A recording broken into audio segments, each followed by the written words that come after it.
ఎందుకంటే నేను 2015 వచ్చినప్పుడు ఎటువంటి నాలెడ్జ్ లేదు అసలు. తెలుగు మీడియం బ్యాక్గ్రౌండ్ నుంచి వచ్చిన అసలు చదువుతానా అనుకోలేదు. ఇక్కడ ఉన్న ప్రొఫెసర్లు సంపత్ సార్ అయినా, వెంకటేశ్వర్ సార్ అయినా, పుణ్య సార్ అయినా, రవీందర్ సార్ అయినా, వెంకటేశ్వర్ సార్ అయినా, దత్తాహార్ సార్ అయినా, శ్రీనివాస్ సార్ అయినా ప్రతి ఒక్కరిని ప్రతిరోజు ఏదో ఒక సమస్యతోనే అడిగేవాడిని. ఒకటే మాట, కాలం అనేది చాలా భయంకరంగా ఉంటుంది. సరే ఏ రోజైతే మనం బయటకు వెళ్ళామనుకో కాలం మనని చాలా వేటాడుతుంది. కాబట్టి ఫస్ట్ ఇయర్స్ ఎవరైతే ఫస్ట్ ఇయర్స్ ఉన్నారో కాలంని యూజ్ చేస్తున్నారు. ఫస్ట్ ఇయర్లో వచ్చినప్పుడు పుల్లికన్నా మా ముందు రోజులు ఉండేవారు. పుల్లికన్నా, సంతోషంగా వీళ్ళంతా చాలామంది ఉండేవారు.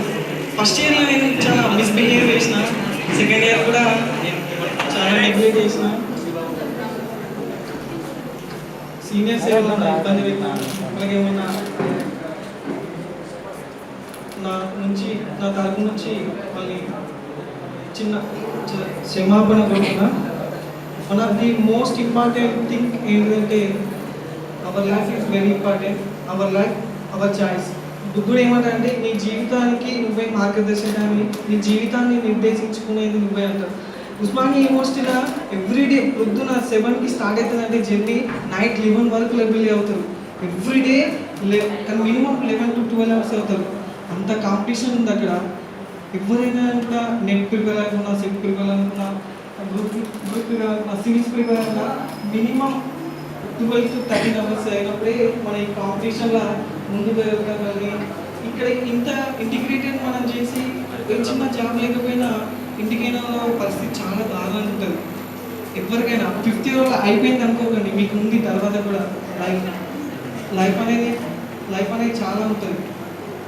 ఈ జర్నీతో ఇక్కడికి స్టార్ట్ చేసినామంటే మన లైఫ్ ఒక అర్థం ఉంటుంది. కాబట్టి ఫస్ట్ ఇయర్ నుంచి అయినా 5th year వరకైనా ఎవరైనా ఒక్కరు ఒక లక్ష్యాన్ని పెట్టుకోవాలి కంపల్సరీ.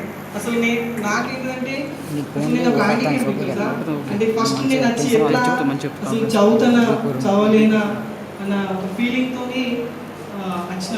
అసలు నేను యాక్చువల్లీ చదువుకుంటానని కూడా అనుకోలేదు. ఏదైనా ఒక లక్ష్యాన్ని సాధించాలని. అసలు ఇక్కడ నుంచి డిగ్రీ డిస్కంటిన్యూ చేసిన అప్పటి నుంచి ప్రతి నిమిషం, ప్రతి క్షణం, ప్రతి ఒక్కరిని తలుచుకొని బాధపడ్డా. ఉస్మానియా వెళ్ళాలన్నా బస్కి వెళ్ళాలి, అక్కడి నుంచి లైబ్రరీ పోవాలి, లైబ్రరీ నుంచి చదువుకోవాలి, మళ్ళీ తిరిగి రావాలి, ఉన్నది ఏమున్నది అటువంటి పరిస్థితి చాలా దారుణంగా. కాబట్టి first year, second year, third year, 4th year అందరు కలిసి మీ ప్లాన్ మీరు వేసుకోండి. ఇన్ని రోజులు వేస్ట్ చేసిన టైం చాలా. ఎందుకంటే కాలం అనేది చాలా దారుణంగా ఉంది. మనం ఎంత అయినా కానీ కాలం అనేది ఆగదు.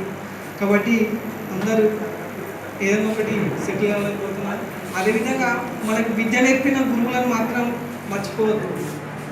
విద్య అనేది మార్గదర్శకాన్ని నిర్దేశించిందంటే అది ఒక గురువు వల్ల అవుతుంది.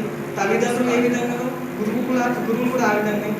ఎవరైనా సరే ఒక ఉన్నత స్థాయికి అయిన తర్వాత మనం ఒక స్థాయిలో ఉన్నామంటే ఫస్ట్ సంతోషించేది గురువులు.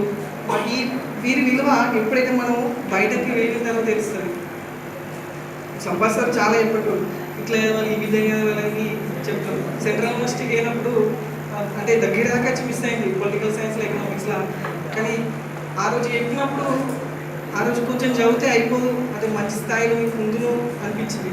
కానీ సార్ చెప్పిన మాటలు కొన్ని రోజుల తర్వాత, అంటే ఉస్మానియా యూనివర్సిటీ నేషనల్ కాన్ఫరెన్స్ జరిగినప్పుడు అప్పుడు సార్ చెప్పిండు వాళ్ళతో కూడా, సెంట్రల్ యూనివర్సిటీ వాళ్ళతో కూడా నేషనల్ కాన్ఫరెన్స్ చేద్దాంలే అన్న ఆ స్థాయిలో అనిపించింది. కానీ నేను ఆ స్థాయిలో లేనని చిన్నగా అనిపించింది. ఎవరైనా ఇప్పుడు ఎగ్జిట్ అయిన వాళ్ళని ఉంటే ప్రిపరేషన్ మాత్రం బాగా చేయండి.